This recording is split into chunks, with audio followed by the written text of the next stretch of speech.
श्रम गर्नलाई पुरै बन्द, नयाँ श्रम गर्नलाई पनि बन्द गराइदिएको छ गभर्मेन्टले, रिन्यू पनि बन्द गराइदिएको छ। गर्न खोजेको चाहिँ के हो खासमा है? अब तपाईँको नेपालमा छुट्टीमा गएको मान्छे चाहिँ श्रम रिन्यू गर्न नपाएर आउन पाएको छैन।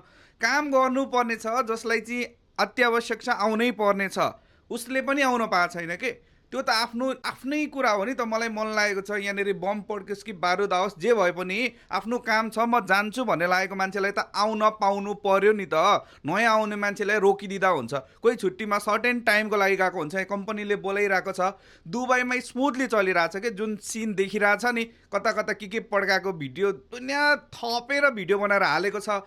अनि गभर्मेन्टले त्यो देखेर चाहिँ रोकिदिएको छ।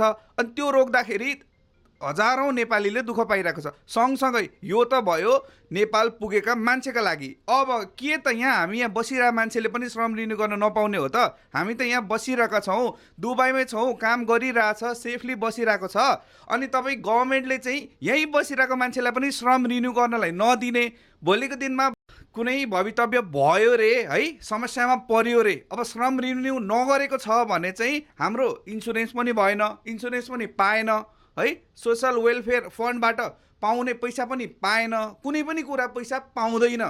अनि यहाँ बसिरहेको मान्छेलाई चाहिँ किन दुःख दिनलाई श्रम रोकेको हो? वैदेशिक रोजगार विभाग र श्रम मन्त्रालयलाई ट्याग गरिदिनु होला है त सबैजनाले यो भिडियोमा, र गभर्मेन्ट समक्ष पुर्याउनु पर्छ। बसिरहेको मान्छेलाई त श्रम रिन्यू गर्न पाउनु पर्यो नि त। नयाँ आउनेलाई रोक्नु, नेपालमै रोक्नु, आउन नदिनु प्रब्लम भएन। तर यहाँ भएका जनताका लागि पनि गभर्मेन्टले ध्यान दिनु पर्यो। मुख्यतया सम्पूर्ण यहाँनिर रिन्यू गर्न रोकिएका मान्छेलाई ध्यान दिनु पर्यो है त। हामी यो चाहिँ भिजा इमिग्रेसनको काम गर्ने हाम्रो कम्पनी, हाम्रो अफिसमा दिनानुदिन 100औं फोन कल आउँछ, मेरो श्रम रिन्यू गर्नुपर्ने छ भनेर।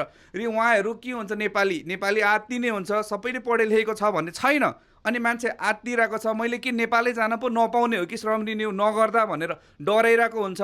यस्तो सिचुएसनमा अब तपाईँहरू आत्तिनु पर्दैन। तपाईँहरूको श्रम रिन्यू छैन भने पनि तपाईँ नेपाल जान सक्नुहुन्छ, फ्लाइट गरेर जान सक्नुहुन्छ। आउने बेलामा चाहिँ श्रम चाहिने हो, र नेपाल सरकार तत्कालै श्रम रिन्यूको काम चाहिँ तपाईँले अगाडि बढाइदिनु पर्यो र रोक्न भएन है त।